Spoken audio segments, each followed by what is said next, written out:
I am your host, Mr. Sherlock. Now, let's start our adventure. It was a very cold December night in 1894. The sort of evening when the fog in London feels heavy and real, pushing against the windows of 221B Baker Street like a living, trembling creature. Inside, the fire snapped and popped, fighting cheerfully against the darkness outside, throwing long, jumping shadows over the piles of old newspapers and science equipment that filled our sitting room. Sherlock Holmes had been deeply sad and still for 3 whole days. To someone just glancing in, he seemed only lazy. Lying back in his robe, his sharp, thin nose pointed at the ceiling as he blew perfect smoke rings from his long cherrywood pipe. But to me, these quiet times were more tiring to watch than his most busy cases. They were the calm before the storm, a mind so sharp that without a puzzle to solve, it started to think too much and wear itself out.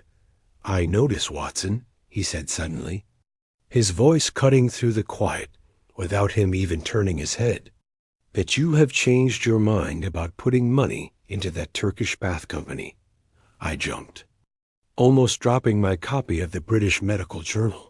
"How could you possibly know that?" "I haven't spoken about it since Tuesday." "It is an easy thing to see from the letters on the mantel," he said, waving a slender hand toward the messy pile.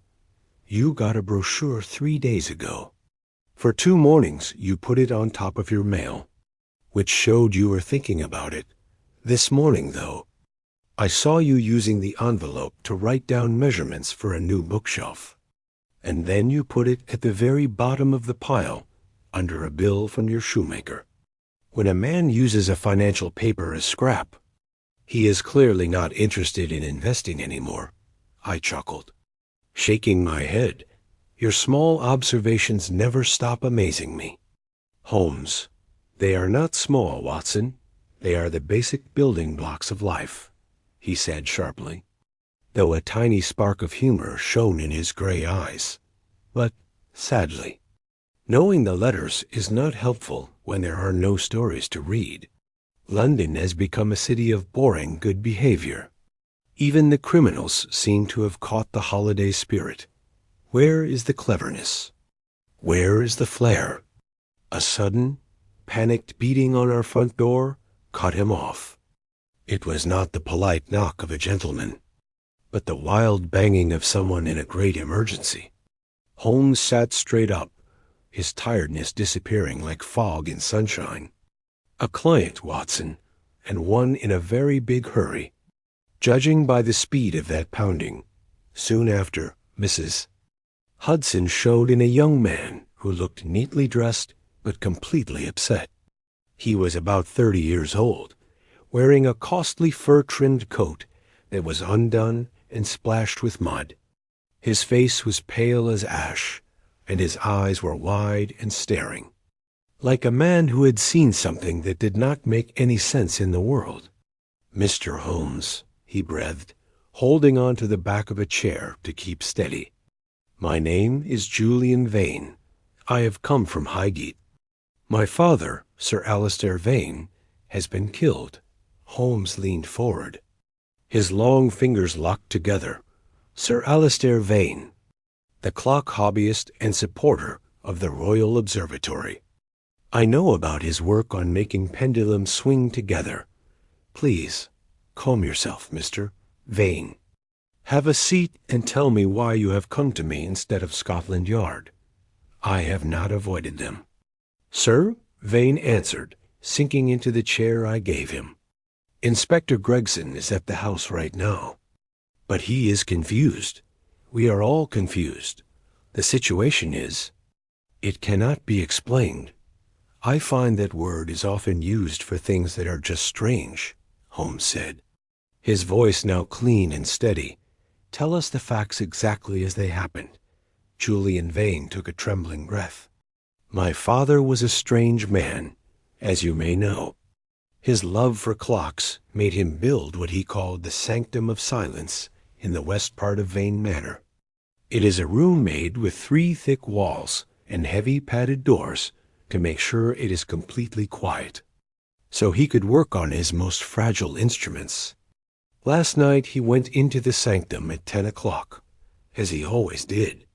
He locked the door from the inside with a strong steel bolt that only works from within. What about the windows? Holmes asked. There are none. The room gets air through a set of small slanted openings in the ceiling, much too narrow for even a child to fit through. This morning, when he did not come out for breakfast, we got worried. We called a locksmith, and finally we had to break the door down. And what did you discover? Vane shook. My father was fallen over his work table. He was dead, Mr. Holmes. But there was no injury, no sign of a fight. The room was exactly as he had left it, the heavy bolt still firmly in place on the broken door frame. A sudden illness. Maybe, or a heart attack, I suggested. That is what Gregson thought, Vane said, his voice falling to a whisper, until he saw my father's face. His look was one of complete and total terror. And there is one more thing, something Gregson cannot figure out, and something I will never forget. Continue, Holmes urged. His eyes now slits. The sanctum is made to block sound. Mr. Holmes, that is its whole purpose. Yet, right at midnight, the servants and I, who were in the main hall 2 rooms away, heard a noise coming from that room. It was a single, lovely, high note. Like a glass harmonica or an angel's choir, it lasted for 10 seconds, cutting through those thick walls as if they were paper, and then there was silence. A silence so deep it felt like a heavy weight. Holmes stood up, his face glowing with a powerful thinking hunger. A killing in a locked, soundproof room, announced by a heavenly note. This is a first-rate problem. Watson, he turned to the young man. Tell me, Mr. Vane, did your father have any people who wished him harm? Not that I knew of, Vane replied. But he was building something. He called it his great work. He said it would change how we see time itself. He was afraid someone would take his papers. Holmes snatched his coat and hat. The chase is on, Watson, a quiet death in a quiet room. And yet the walls made music. If we are to catch a phantom, we should start while the path is still fresh. As we went down the stairs into the biting London night, I looked at Holmes. The boredom was gone, replaced by that cool, figuring focus that always meant the start of a hunt. But even I, who had seen him solve the most puzzling mysteries, could not imagine how a man could be murdered inside a bolted, windowless room, leaving nothing behind but a cry of music in the darkness. The trip to Highgate was a quiet one, broken only by the steady clip-clop of our horses' hoofs on the stone street, and the occasional soft whistle from Holmes as he thought about the facts of the case. The fog had grown into a gray blanket, and the gas lamps of North London twinkled like fading coals through the gloom. Vane Manor was a huge, dark stone house with sharp points and thin windows, looking like a gloomy guard watching over the moor. When we arrived, we were met by Inspector Gregson, a tall, blond man with a stiff correctness that Holmes often found easier to deal with than Lestrade's stubbornness, though no more creative. "Ah, Mr. Holmes," Gregson said, stepping out into the cold air, his breath making white puffs. "I thought we might see you. Young Vane is a man of quick decisions. I suppose he told you the basics. He told me of a sealed room and a midnight melody." "Gregson," Holmes replied, walking into the big entrance hall. "A mix that would interest a much lazier mind than mine. What is your thinking now?" Gregson shrugged, leading us toward the west wing. "The doctor is still looking at the body, but it seems a simple case of heart failure from age and maybe too much work. The man was 70, after all. As for the door being locked, well, Odd old men often like their privacy, and the sound the whole house heard? A trick of the wind in the chimneys. Or maybe a shaking pipe, Gregson said, waving it away. The mind plays funny tricks in a big house like this at midnight. Holmes gave a thin, mysterious smile, but said nothing. We got to the entrance of the sanctum. The heavy oak door was smashed around the lock, the huge steel bolts still sticking out from the wood, a quiet proof of the room's unbreakable security. Going inside, I was at once hit by the thick feeling in the air. The room was about 20 feet square, the walls covered with thick quilted leather over what Julian Vane had said was triple-thick brick. It felt like the very air had been sucked out, leaving a heavy, dead quiet. Sir Alistair Vane was slumped in a tall velvet chair at a large mahogany work table. The table was a messy world of brass gears, tiny springs, and empty clock frames. A single oil lamp burned low in the corner. Throwing a jumping orange light over the scene, Holmes did not go right to the body. Instead, he stood in the middle of the room, his eyes moving from the floor to the ceiling. He took a strong magnifying glass from his pocket and got on his knees, looking at the rug near the doorway. "Interesting," he muttered, more to himself than to us. "The dust here has been moved in a very strange way." I looked down, but saw only the thick weave of the Persian carpet. "I see nothing odd, Holmes." "Exactly, Watson. You see, but you do not notice. Look at the carpet's fibers.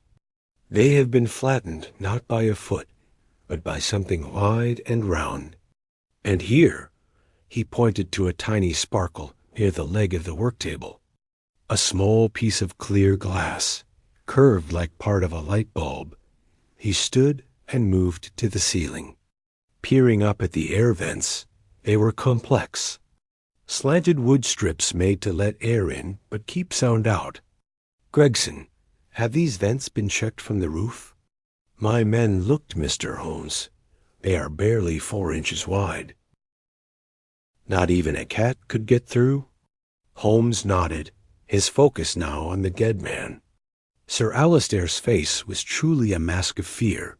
His hands were clawed, his fingers digging into the plans spread before him. "The designs for his great work. A man of science, Watson," Holmes remarked, gently lifting the dead man's eyelid. "Look at the pupils, tiny and tight. And see the water jug on the corner of the desk." I looked at the glass bottle.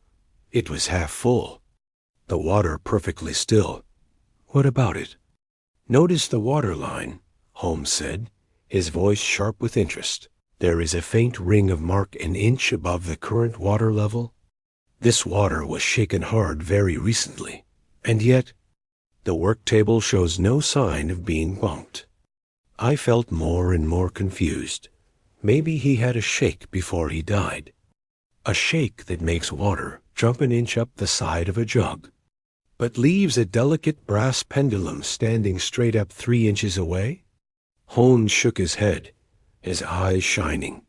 He picked up a small silver tuning fork lying among the tools. He hid it against the table.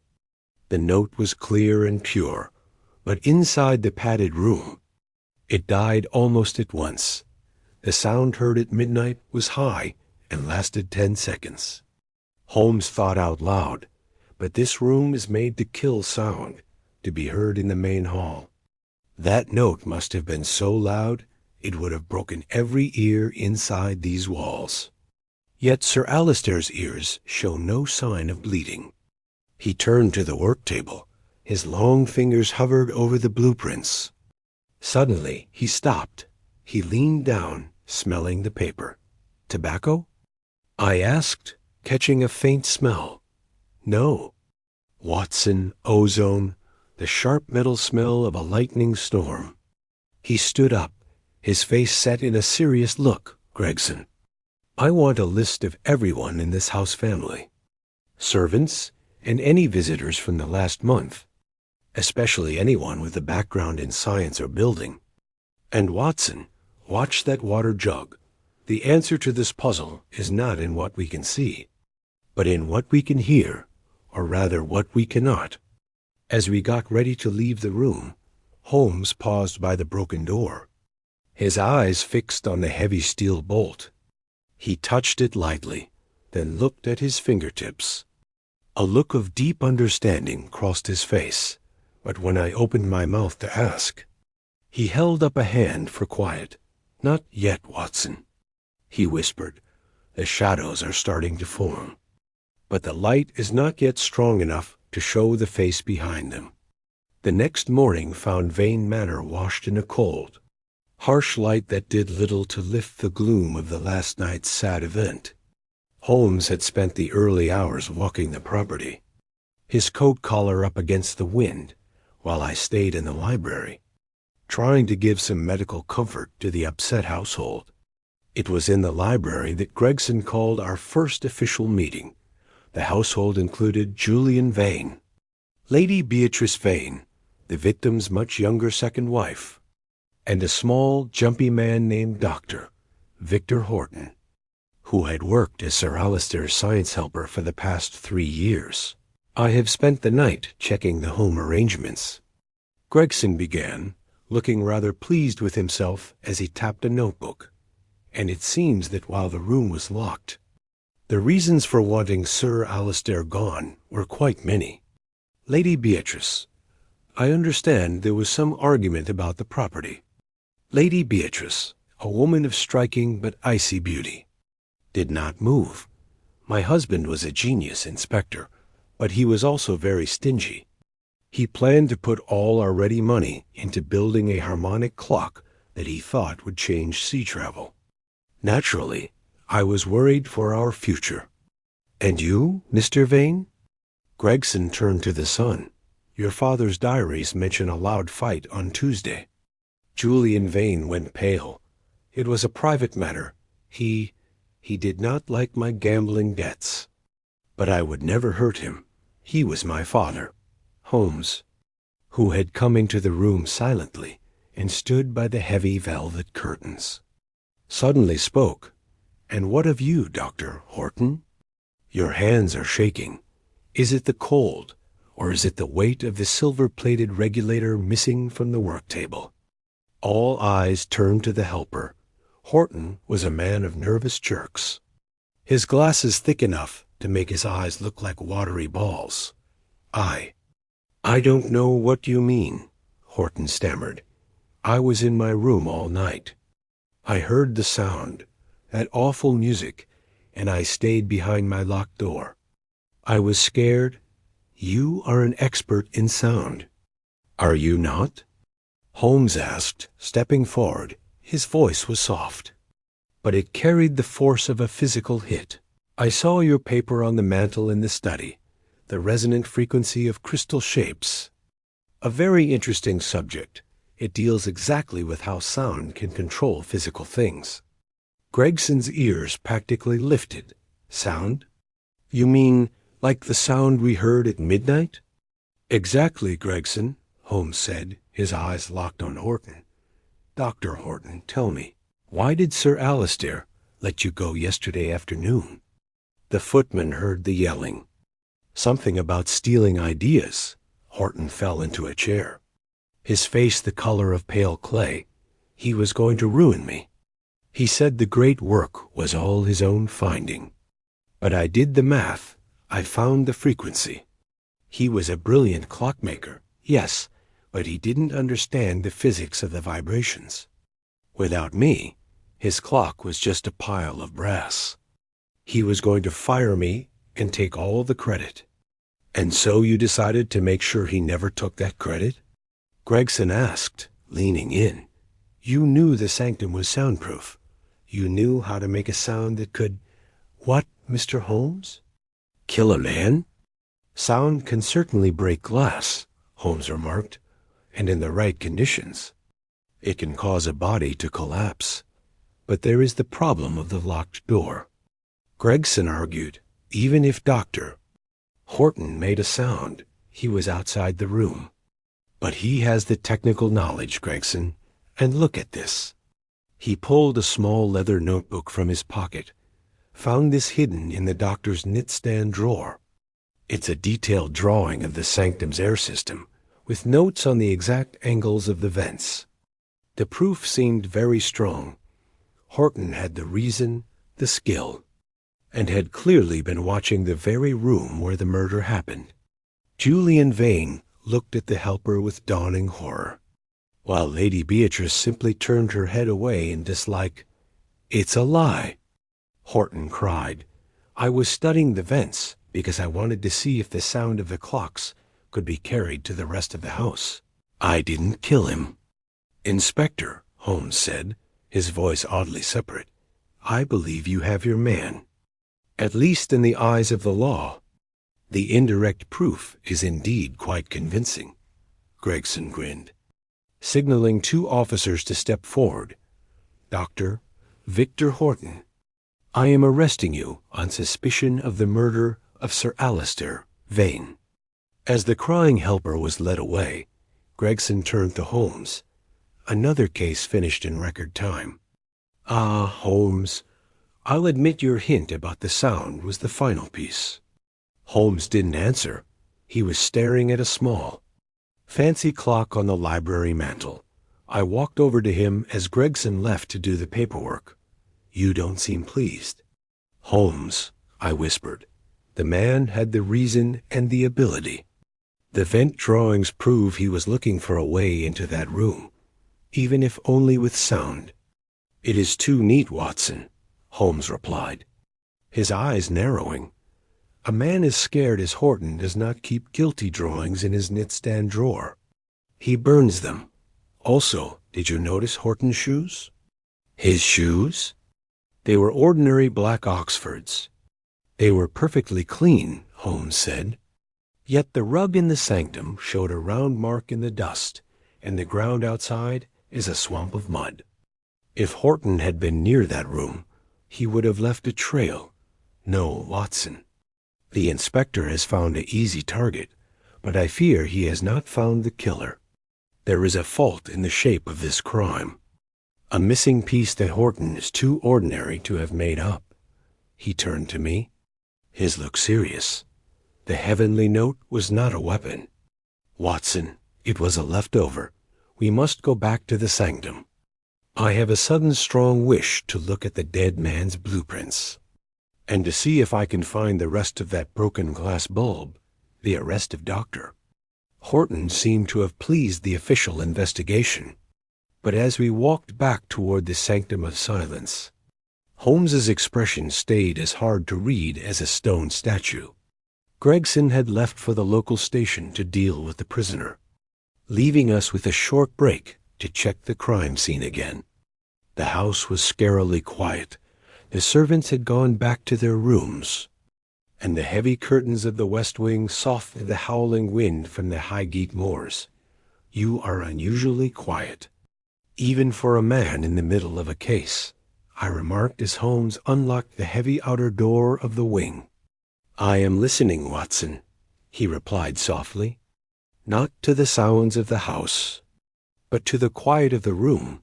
It has a feeling all its own. Gregson sees an unhappy helper with a textbook on sound. He sees a reason and a map. It is all very orderly. But the world is rarely so helpful as to be orderly." We went back into the sanctum. The body of Sir Alistair had been taken away, leaving a spooky empty space in the velvet chair. The single oil lamp still flickered, throwing a sickly yellow light over the maze of gears and springs. Holmes at once went back to the work table. He did not look at the blueprints this time. Instead, he began to carefully check the floor under the desk.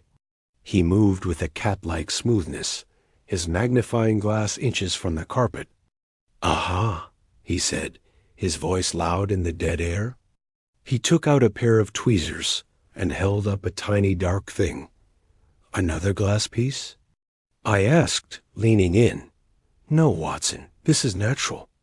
It is a burned wing of a common housefly." He held it up to the light. "See the blackening? This bug did not die naturally. Nor was it squashed. It was hit by a sudden, focused burst of very strong heat, so strong that the edges of the wing have melted into a glass-like drop. Maybe it flew too close to the oil lamp. The lamp is covered by a glass chimney, Watson. This fly was found 3 feet away near the leg of the work table. And look here. He pointed to the mahogany top of the desk. Beside the water jug, there was a microscopic hole in the wood, no bigger than a pinprick, surrounded by a faint silvery gray mark. Holmes scraped a bit of the mark onto a slip of paper and smelled it, his eyes lighting up with a sudden fierce smartness. "Watson, what do you think of the great work?" He waved at the complex setup of brass and steel Sir Alistair had been building. "It looks like a clock," I said, "a very complex one." "Perhaps, but a clock all the same. Look closer at the timing part," Holmes urged. I peered at the machine, instead of the usual swinging pendulum or balance wheel. The center of the device held a set of crystal rods arranged in a circle. They were connected by hair-thin wires of a metal that looked like platinum. "It isn't a clock at all," Holmes whispered. "Or rather, it is a clock that keeps time not by the movement of gears, but by the shaking of crystals." Sir Alistair was not just a hobby clockmaker. He was testing the very material of vibration. "But look at this wire, Watson." He pointed to a broken thread of platinum. The end was melted into a tiny ball. "The mismatch, Watson." "Is this?" "Gregson thinks Horton sent a sound into this room through the vents to kill Sir Alistair. But if a sound were loud enough to kill, it would have shaken everything in this room the same. The water in the jug would have been moved, yes. But why did the pendulums on the wall stay still? Why did the tiny springs on the table not jump?" "I cannot say," I admitted, "because the energy was not from sound." Holmes said, his voice falling to a low, urgent tone, the sound the house heard at midnight. That heavenly note was not the weapon. It was the release. It was the sound of a huge surge of energy getting out of a tight space. Sir Alistair wasn't murdered by a sound from the outside. He was killed by something that happened inside this room, something the blueprints do not fully explain. He walked over to the heavy steel bolt on the door. He checked the holder of the bolt and the floor under it. He reached into his pocket and pulled out a small magnet. He ran it along the edge of the door frame. At a specific spot, a few inches above the bolt, the magnet snapped sharply against the wood. Holmes pulled the magnet away and stared at the spot. A grim smile touched his lips. "Do you see it now, Watson?" "See what?" I asked, annoyed. The door was bolted from the inside. The room was sealed. If the killer wasn't outside, and he wasn't inside, then how? "Oh, the killer was very much a part of it, Watson. But their hand never touched this door. And as for Dr. Horton," Holmes looked toward the door where Gregson had gone, "he is as innocent of this crime as you are, though he is guilty of a far more common wrong, pride. Then you will tell Gregson. You will stop the arrest." Holmes put his magnifying glass away. "Not yet. I need one more part of the puzzle. I need to know why Lady Beatrice was so firm on mentioning the ready money of the property. And I need to visit a certain lab in South Kensington. But what about the bolt, Holmes? How could the room be sealed if the killer? The bolt is the cleverest part of the trick. Watson, it is the lie that tells the truth. But come, we have a long night ahead of us, and I must become a person who is slightly more electrical than my usual self." He refused to say another word on the matter, leaving me to stare at the bolted door in a state of total confusion. Holmes had found a clue that changed everything. Yet he was fine to let a man go to the noose, at least for now, while he chased the smell of burned flies and magnetic wood. If the feeling at Vane Manor had been one of sad mystery, the scene at 221B Baker Street over the next 12 hours was nothing short of wild. Holmes had gone through one of those amazing changes I had learned to connect with the last steps of a difficult case. The sadness was gone, replaced by a feverish, almost scary liveliness. He had spent the night turning our sitting room into a temporary lab of the most risky kind. Stacks of zinc-carbon batteries were wired together, their sulfuric acid fumes stinging the back of my throat.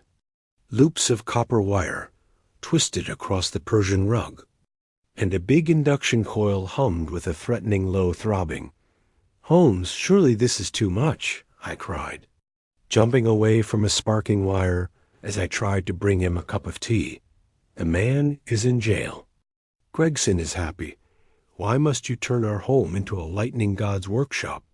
"Gregson is happy because he has found a shape that fits his small mold." "Watson!" Holmes cried, his eyes bright with a crazy shine. He was holding a glass tube filled with iron bits near a big magnet. "But the mold is wrong. The shape is a lie. I am close, so very close to catching the ghost of Highgate." He suddenly dropped the magnet and turned to me, his face thin from no sleep. "Watson, what did you notice about the ready money Lady Beatrice mentioned?" "Think carefully." "She said Sir Alistair was putting their ready money into his clock," I replied, puzzled. I thought she meant his available cash and stocks, a normal thought. But what if the liquid was real? What if the fortune was not in the bank, but in a bottle? Before I could ask for more explanation, a heavy thumping sounded on the stairs. The door burst open, and Julian Vane stumbled in. He was messy, his face bruised, and his breathing came in rough gasps. "It's gone." "Mr. Holmes," he cried, falling onto the sofa, "the great work. It has been stolen." Holmes did not look surprised. In fact, he looked almost pleased, despite the police being there, I suppose. Inspector Gregson had 2 officers stationed outside the wing. Vane groaned. They heard nothing. No one went in or out. But when the inspector went to check the room an hour ago, the work table was empty. The crystal rods, the platinum wiring, all of it vanished. And there is more. He looked up at us, his eyes wide with a new terror. "My stepmother, Lady Beatrice. We found her in the library, passed out. There was a smell in the air, the same sharp metal smell you mentioned yesterday, the smell of ozone." I hurried to Vane's side, checking his pulse. He was shaken, but physically okay. "Was she hurt?" I asked. "She is alive, but she cannot speak. She just stares at the ceiling, her hands grabbing at the air as if she's trying to catch something invisible." Holmes began to walk the room, his long steps taking him over the tangled wires. "The dangers are growing indeed. The thief has moved from silent murder to a bold robbery and an attack right under the yard's nose. And yet," he paused, a cool smile playing on his lips, "they have made the one mistake I was hoping for." "A mistake?" Vane asked. "They got away with the most valuable invention of the century. They got away with a shell." Holmes snapped. The true heart of Sir Alistair's discovery was never in the brass or the crystals. It was in the leftover mark. "Watson, I must ask you to do a job for me. It is very important, and it may be dangerous. You know I'm ready to help, Holmes. Take your service gun. Go to the Royal College of Science. Ask for Professor Moratti's old helper. No, wait, he's in prison. Ask for Professor Arkwright. Tell him you need a sample of stable mercury-thallium mix. If he asks why, tell him it is for the Baker Street alchemist. Bring it to me at the old clockmaker shop in Clerkenwell, the one with the sign of the broken hourglass." "But what about Lady Beatrice?" I asked. "And Horton?" "Horton is the bait in a trap he doesn't know he's in," Holmes said, grabbing his Inverness cape.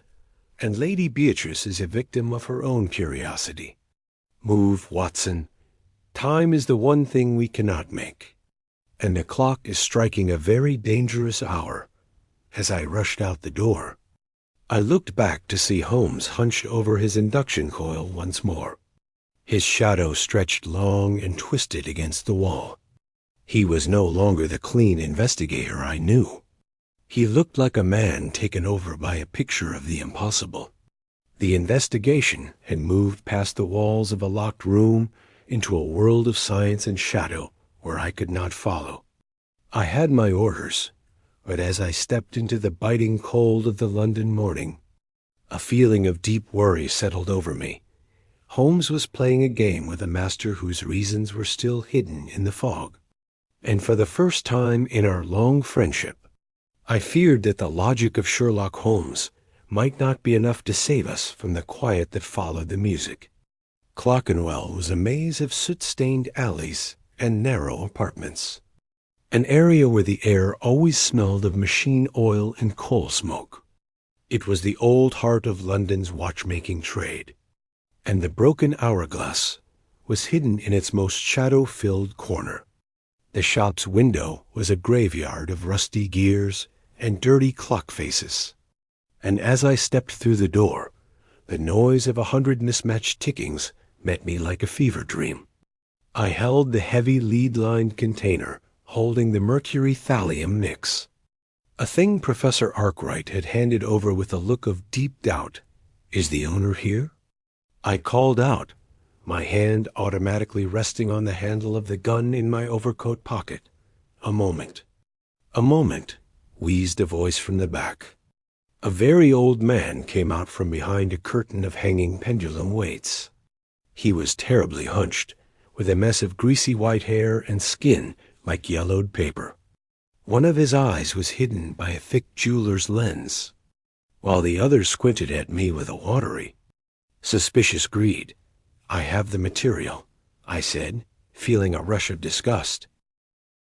"I was told to meet Mr. Holmes here," the old man chuckled, a sound like dry leaves scraping over stone. "Mr. Holmes is a busy man, sir, a very busy man, but Josiah is here. Josiah sees all the pretty metals." "Let me see it." He reached out a twisted hand, but I pulled back. "I will wait for my friend. You are always so exact. Watson, it is a quality that makes you a strong writer, but a poor secret keeper." The old man straightened his back with a series of loud pops. The watery eye cleared, the lens vanished, and the sharp, piercing look of Sherlock Holmes looked out from the mask of the broken-down clockmaker. He plucked the jeweler's lens from his eye and tossed it onto a work table. "Holmes, your costume was perfect," I breathed. Shocked despite myself. "Speed is key," he said, taking off the ragged shop coat to show his own waistcoat under it. "I have spent the last 3 hours spreading a very specific rumor through the clinkers, the local fences who specialize in exact instruments. I let it be known that Josiah of the Broken Hourglass has gotten the only stable mercury thallium mix in London. It is the missing liquid for the vane vibration chamber. You think the thief will come here?" "They have no choice," Holmes said, pouring the shimmering silvery blue liquid from my container into a glass container. "The great work is a wonder of engineering, Watson, but it is not finished," Sir Alistair's notes, which I managed to glance at before they were stolen, describe a liquid bridge needed to focus the harmonic vibrations without this specific mix. The machine is just a pile of brass that makes nothing but ozone and dangerous electrical sparks. He placed the glass container on a stand in the middle of the shop, right under a hanging gas lamp. That ozone smell we noticed in the sanctum, that was the sound of the machine failing. The liquid bridge had broken, spilled onto the floor, and dried up, leaving that mark I found. The murderer has the machine, but they are currently holding a tiger by the tail. It is unsteady, it is humming, and if they don't steady it soon, It will break every bone in their body. But who, Holmes? Horton is in a cell. Horton was a false lad, Watson. A man of his small smarts could no more run that machine than a baby could drive a steamship. No, we are looking for someone with a much deeper link to Sir Alistair's secrets.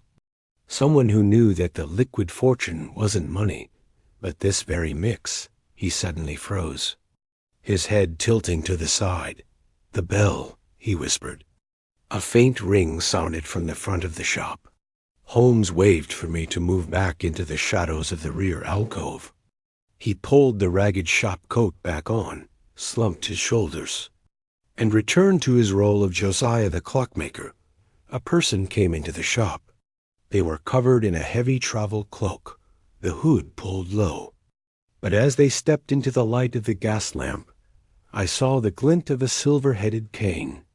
"I am told you have the mix," the visitor said. The voice was polished, steady, and chillingly familiar. "I might," Holmes wheezed, patting the glass container. "But it's a rare thing, sir. Costs a king's fortune. Or a dead man's secret." The visitor stepped forward, and the light hit his face. I almost yelled out.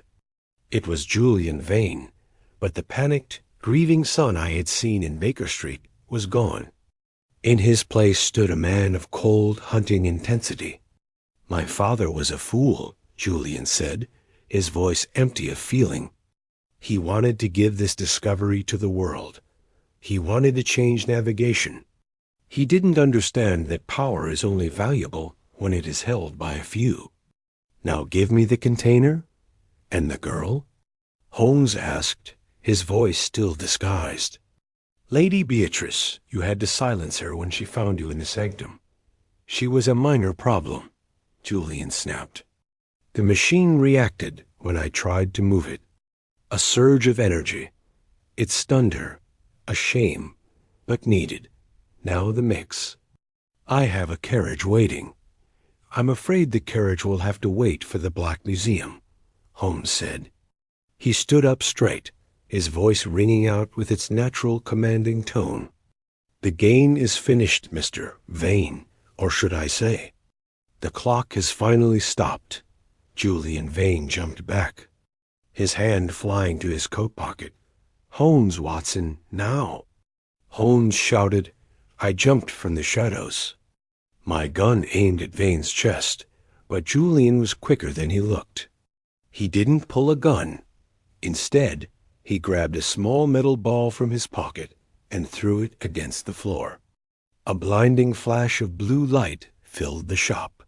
Along with that same high heavenly note we had heard in the night, the air tasted of lightning. I felt a wave of sickness and a ringing in my ears that made my knees weak. When my sight cleared seconds later, the front door was swinging open. Julian Vane and the container of mix were gone. "After him!" I yelled, fighting to stand. Holmes, however, was not moving. He was staring at the spot where the ball had broken, a look of grim pleasure on his face. "Let him go, Watson," he said calmly. "Let him go. He has the mix. He has a container filled with colored sugar water and a trace of phosphorus," Holmes replied, brushing the dust from his sleeves. "And more importantly, he has a tracker. I took the freedom of magnetically plating the base of that container. He is leading us right to the great work and to the proof that will hang him." The chase led us back to the edges of the Vane property, not to the manor itself, but to a broken-down stone observatory on a hill overlooking the frozen ponds. Holmes led the way, his eyes fixed on a small brass compass he had changed with a loop of wire. The needle didn't point north. It pulled toward the observatory, shaking with a frantic, steady strength. "The magnetism is focused and huge, Watson," Holmes whispered. Crouched behind a screen of leafless hawthorn bushes, he is trying to start the machine. If he succeeds in focusing the vibration without the proper steadying liquid, he won't just kill himself. He'll flatten every stone of that building. We moved like shadows toward the structure, through a jagged crack in the stonework. We saw him. Julian Vane stood over the great work, which was now set on a heavy iron stand. The machine was no longer quiet. It gave off a low, bone-deep hum that made my teeth hurt.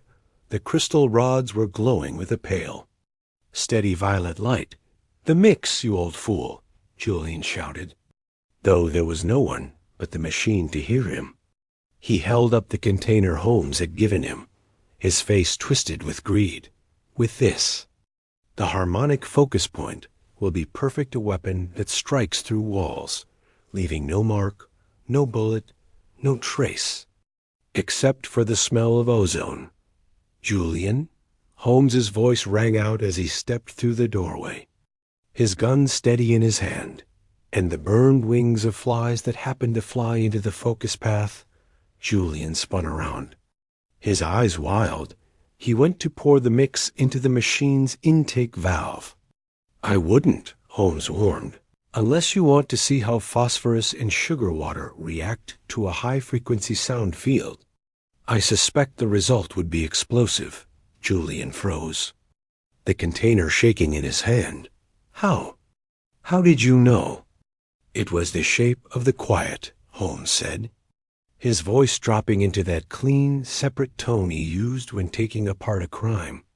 "You wanted us to believe in a ghost or a mad scientist's sound weapon sent from the outside. But the clues told a different story. The burned fly and the pinprick hole in the work table proved the weapon was already inside the room. It was a focused beam of high-frequency vibration. A harmonic knife. "But the door," I protested, my mind still spinning. "It was bolted from the inside, Holmes." We saw the broken frame, the cleverest part of the show. "Watson," Holmes remarked, never taking his eyes off Julian. Julian went into the room while his father was working. He brought the machine in a hidden box, maybe as a delivery of clock parts. He murdered his father by turning on the device, which focused a deadly frequency right onto Sir Alistair's heart. Then he stepped out of the room, closed the door, and used a strong electromagnet from the outside to slide the iron bolt into its holder. "The magnetic wood," I said. "Exactly. I found the traces of a magnetic field on the doorframe." Julian faked the locked room to turn suspicion toward the impossible, or toward the only other person with the technical knowledge, Dr. Horton. He even put the vent drawings in Horton's room to make sure the inspector had a path to follow. Julian gave a harsh, broken laugh. "You can't prove it. The machine is mine. The notes are mine. I don't need to prove the physics." "Julian, I only need to prove the theft," Holmes countered. The liquid fortune Lady Beatrice mentioned was not money. It was a hidden supply of rare thallium mix Sir Alistair had hidden. You didn't know where it was, so you had to wait for me to find it. Or rather for me to make a fake and tempt you into taking it. Your presence here with the stolen machine and my mix is all the proof Gregson needs." "The sound," I asked, "the heavenly note at midnight?" "The machine's cooling system," Holmes explained. "When the focus point is reached, the air itself vibrates at a frequency people can hear a leftover of the energy buildup. It wasn't a signal of death, Watson. It was the machine's gasp for air." Julian's face twisted into a mask of pure anger. "If I cannot have the power of the great work, then no one shall." He jumped, not for us, but for the machine's main tuning fork, planning to break the delicate crystal rods. "Fire at the container." Holmes yelled. I didn't think I fired not at Julian, but at the glass container in his hand. It broke, soaking the glowing crystals in sugar water and phosphorus. The reaction was instant. A blinding hiss of steam and a flash of white light filled the observatory. The low humming rose to a deafening scream, the heavenly note returning one last time before the crystals broke into 1,000 harmless pieces. When the smoke cleared, Julian Vane was slumped against the stand, his hands over his ears, crying in the ruins of his ambition. A great work was a twisted wreck of brass and melted wire. Holmes put away his weapon and looked at the wreckage with a touch of sadness. "A shame," he murmured. "The science was amazing. It was the person behind it that was flawed. The quiet that followed the destruction of the great work was deeper than any soundproofing Sir Alistair Vane could have ever built. It was the quiet of empty space, a sudden, jarring absence of the terrible energy that had vibrated through the very center of our bones." In the middle of the ruined observatory, Julian Vane stayed on his knees, his hands trembling as he stared at the blackened brass and broken crystals of his father's life work. Inspector Gregson arrived 20 minutes later, leading a line of officers whose lanterns bobbed like fireflies against the dark Highgate slopes. He looked from the wreckage to the prisoner, and finally to Holmes, who was calmly lighting a cigarette while leaning against a stone pillar. "I assume, Mr. Holmes," Gregson said, puffing a little from the climb, "that this is the unexpected event you hinted at in your telegram." "It is the answer, Gregson," Holmes replied, breathing out a cloud of blue smoke into the freezing air. "You will find that Mr. Julian Vane has a lot to answer for, not least of which is the cold-hearted murder of his father, and the later try to blame an innocent man." "Murder?"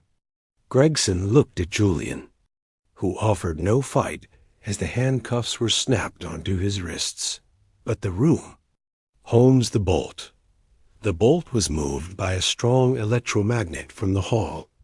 Gregson, a simple use of physics that let the murderer seal the room after he had left. "You will find the magnet hidden in the base of Julian's silver-headed cane.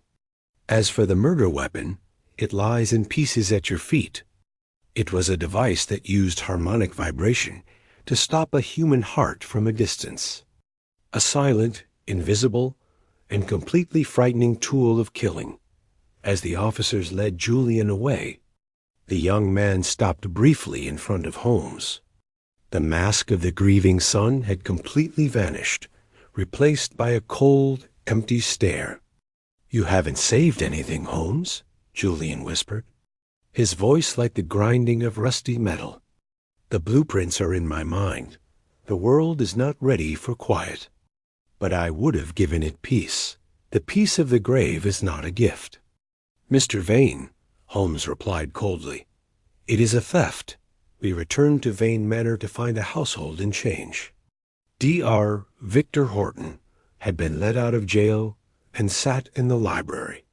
Looking smaller and more fragile than ever, he held a cup of tea with both hands, his eyes darting toward the door as if expecting the police to return at any moment. I don't know how to thank you, Mr. Holmes," the doctor stammered. "I truly believed I was headed for the noose. I had no idea Julian was capable of such scientific wrong. He was a man who saw the beauty of a formula but lacked the goodness to respect its results," Holmes said, his voice unusually kind. "You were an easy target, Doctor. I trust you will find a more thankful boss in the future, one who values your quietness as much as your math." Lady Beatrice, too, had started to get better. The stun she had gotten from the machine's release had left her with a lasting headache. But no lasting harm. She sat by the fire, her icy calm restored, though a new shadow of tiredness played about her eyes. "It was the money, wasn't it?" she asked, looking at Holmes. Julian thought his father was wasting his inheritance on a dream. Money was the start. "Lady Beatrice, but power was the reason," Holmes explained. "Sir Alistair planned to give his discovery to the Admiralty to save lives at sea. Julian saw it as a weapon to be sold to the highest payer. In his mind, his father was not just a miser, but a traitor to the family's chance for greatness. As we got ready to leave, I looked back at the sanctum of silence. The door had been boarded up, but the memory of the silent night murder would, I knew, stay in those halls for generations. We stepped out into the crisp morning air. The fog had finally lifted, showing a world covered in a light dusting of snow white. Clean and quiet. A good ending, Watson, Holmes remarked as we climbed into our cab. Though I fear the world has lost a brilliant mind in Sir Alistair. And Julian? I asked, what happens to a man who uses science for such darkness? He will face a jury of his equals. Though I doubt they will understand half of what he truly tried. He wanted to master time and sound. Yet he forgot the most basic rule of the universe. For every action, there is an equal and opposite reaction.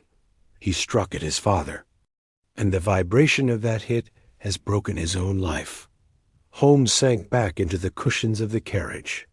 His eyes closing, the wild energy of the last 24 hours was starting to fade, replaced by the familiar mask of deep thought. I looked out at the passing streets of London, thinking of the heavenly note and the burned fly.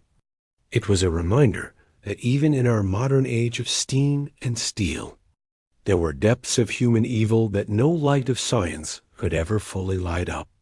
The return to 221B Baker Street felt like a move from a world of sharp, scary echoes into one of ordered thought and comforting home life.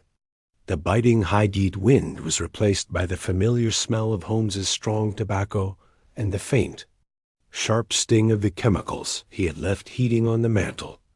Mrs. Hudson, ever the quiet hero of our adventures, had expected our arrival with a tray of hot coffee and a rack of buttered toast, which we attacked with the hunger of men who had spent a night in the shadows. Holmes had taken off his overcoat and was already curled in his armchair, his thin legs crossed and his chin resting on his hands. The crazy energy that had pushed him through the streets of Clerkenwell had vanished, replaced by a quiet, thinking sadness. "You know, Watson," he said, staring into the jumping coals of the fire, "there is a certain tragedy in the fact that the most brilliant minds are often the ones most likely to be spoiled by pride. Sir Alistair tried to catch the music of the heavens, and in doing so, he became deaf to the discord growing in his own hallway."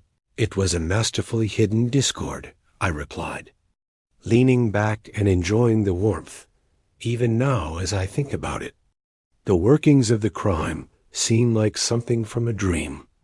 That magnetic bolt, Holmes, it still troubles me. To think that a man could be murdered in a room where every physical law seemed to block the entrance of a killer. Nature never blocks the entrance to logic. "Watson, it only hides it," Holmes remarked, reaching for his pipe.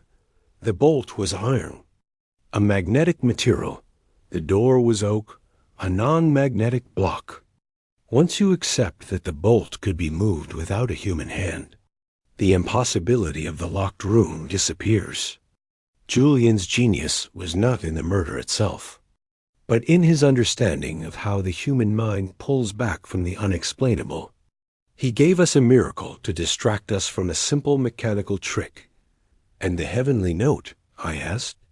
"The sound that Julian used to scare the household?" "A leftover of failure," Holmes said with a faint shrug.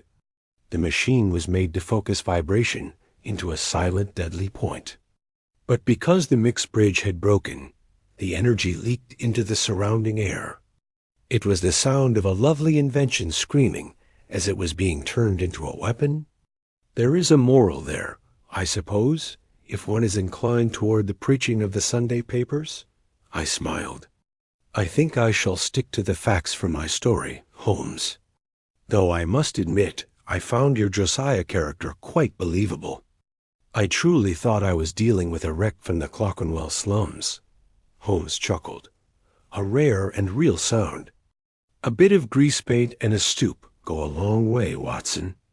But it was your quickness with the mix that secured the win. Without that bait, Julian would have stayed in the shadows." waiting for the police to tire of Dr. Horton, as it is. Gregson will have his guilty verdict, and the Royal Observatory will eventually get the recovered notes of Sir Alistair, minus the more deadly uses, if I have my way. He rose and walked to the corner of the room. Picking up his violin, he began to tune the strings. The notes mismatched at first, then smoothing into a sad, haunting tune that seemed to copy the gray London morning breaking outside our window. The case of the silent night, he thought out loud. The bow dancing across the strings. It has a certain ring to it, does it not? A night that was supposed to be silent, yet was filled with a music that brought only death. It is a good title, I agreed, though I fear my readers will find the reality of the magnetism less romantic than the ghost they were likely hoping for. Let them have their ghosts. Watson, the world is full of people who prefer a comfortable mystery to a cold truth. But for us, the truth is the only tune worth playing. He turned his back to the room, lost in the music, his shape framed against the window as the first light of dawn touched the soot-stained roofs of Baker Street. The case was closed, the hunter was caged, and the quiet had finally returned. Not the heavy, fake quiet of the sanctum, but the peaceful, living quiet of a city waking to a new day. I picked up my pen, the first lines of the story already forming in my mind. It had been a long and dangerous trip through the mechanics of murder. But as I looked at my friend, his violin singing under his touch, I knew that for Sherlock Holmes, this was just a short break before the next great puzzle called him back into the fight. Christmas had come and gone, leaving London covered in a heavy, soot-stained blanket of slush and fog at 221B Baker Street. The holiday season had been marked not by songs or big parties, but by a quiet that Holmes seemed to like. The Silent Night affair had left a lasting impression on both of us, a gloomy reminder of how easily the search for harmony can be twisted into a noise of hate. It was on a particularly gray afternoon in early January that Inspector Gregson paid us a final visit. He seemed somewhat let down, his usual quick efficiency softened by the complexities of the legal steps following Julian Vane's arrest. "The trial is set for the spring, Mr. Holmes," Gregson said, accepting a cup of tea from Mrs. Hudson, "but the Crown is having a terrible time with the charges. How do you accuse a man of murder when the weapon is a pile of broken glass and the cause of death is basically vibration?" Holmes, who was carefully cleaning a microscope lens, did not look up. The law, Gregson, is often a blunt tool trying to cut apart a tiny problem. Tell the lawyer to focus on the physical proof of the electromagnet in the cane and the telling of the house about the sound. The workings of the murder are secondary to the plan and the physical changing of the scene. Gregson nodded. Writing in his notebook, we've also found what was left of the old man's notes. The Admiralty has sent a team of scientists to look at them. Though they say the heart of the invention, the specific frequency math, died with the machine. Perhaps it is for the best, Holmes remarked. Finally looking up, his gray eyes were sharp. Sir Alistair was a man of the 19th century, dreaming of the 20th, but Julian was a man of the shadows, dreaming of a power that no century is truly ready to handle. Some quiet, Gregson, is meant to stay unbroken. After the inspector left, I sat by the fire, looking over my notes for the story I planned to publish. The record of the case was finally complete, but some questions still bothered me. The final list of the case, as I looked over my journal, I put the separate threads of the investigation into a final summary. The victim, Sir Alistair Vine, a man of pure science whose only mistake was a failure to see the anger in his own blood.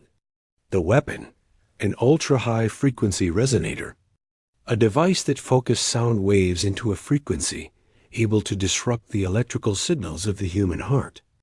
The trick, a locked room illusion, made not by hidden passages, but by the smart use of magnetism to a standard iron bolt from outside the door, the deadly clue, a burned housefly.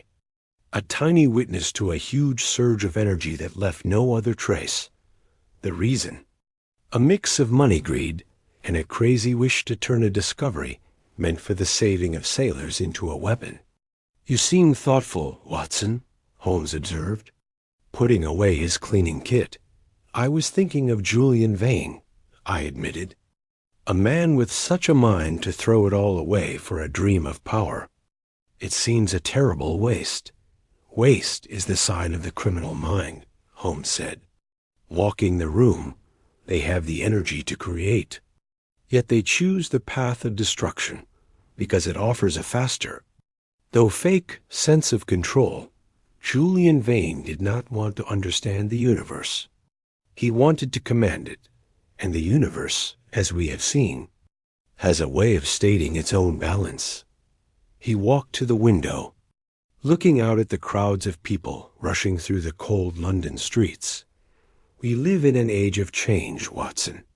We are moving from the era of the muscle and the steam engine into the era of the wave and the spark.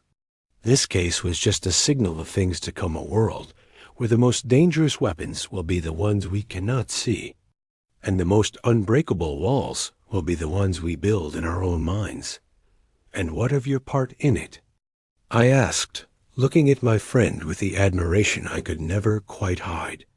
"Without your insight, Gregson would still be looking for a ghost, and an innocent man would be facing the rope." Holmes waved a hand dismissively, a thin smile touching his lips. "I am only a chemist of human nature, Watson. I take the parts as they are given to me, apply the heat of logic, and watch what forms. If the result is the truth, then the test is a success. But the brilliance, if there is any, belongs to the facts themselves. I am just their humble translator." He picked up his violin and struck a single clear note. It vibrated through the room, pure and resonant, before fading into the comfortable hum of the house. "The music is over, Watson," he said softly, "and the quiet that remains is a healthy one now. If you would be so kind as to hand me that book on the repeating patterns of the Middle Ages. I believe I have ignored my own studies for far too long." I handed him the book, realizing that the case was truly behind him. The silent night had been solved, the discord had been settled, and Sherlock Holmes was already looking for a new harmony in the huge, complex puzzle of existence. Weeks turned into months, and the silent night murder began to fade into the records of Scotland Yard's more odd notes. Julian Vane waited for trial in Newgate, his quiet as unbreakable as the soundproofed walls of his father's lab. The press had moved on to a scandal involving a fake psychic in Chelsea. But at 221B Baker Street, the vibration of the case stayed in the form of a heavy, iron-bound box delivered by the lawyers of the Vane property. It was a cold February morning when Holmes finally broke the wax seals on the box. Inside lay not gold or account books, but a messy wealth of papers, Sir Alistair's private diaries, those which Julian had missed in his panicked search for a weapon. "I find it interesting, Watson," Holmes remarked, lifting a delicate old sheet covered in complex geometric patterns.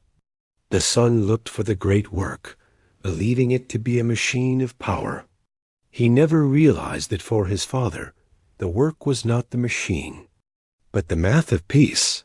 "What do you mean, Holmes?" I asked, looking up from my morning tea.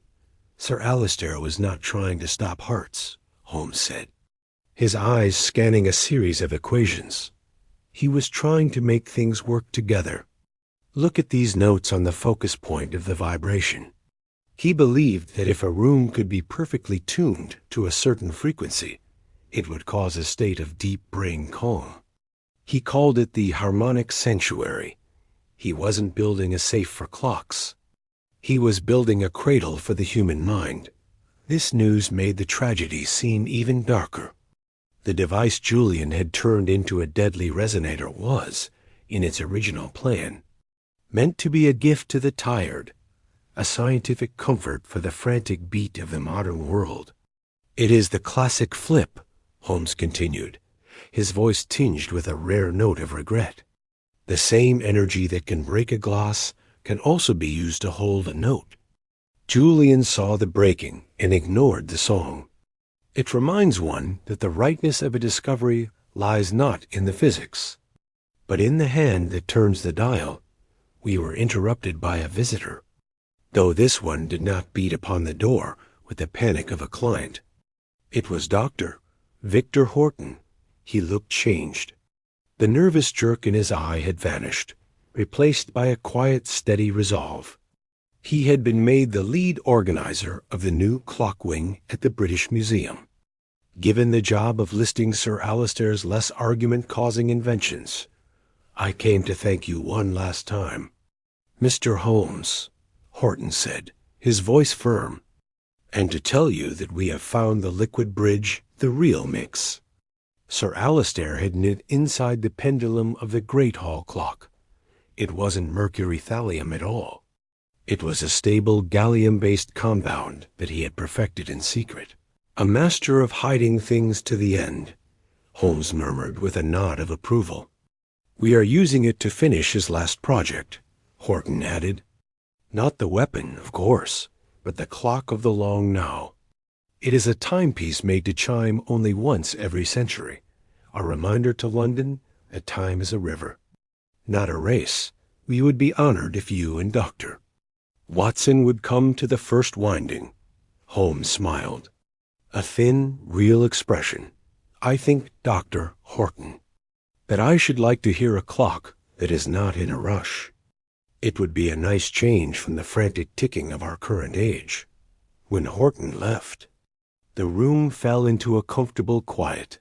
Holmes returned to the diaries, but he did not study them with the hunting focus of a predator. Instead, he handled them with the care of a scholar.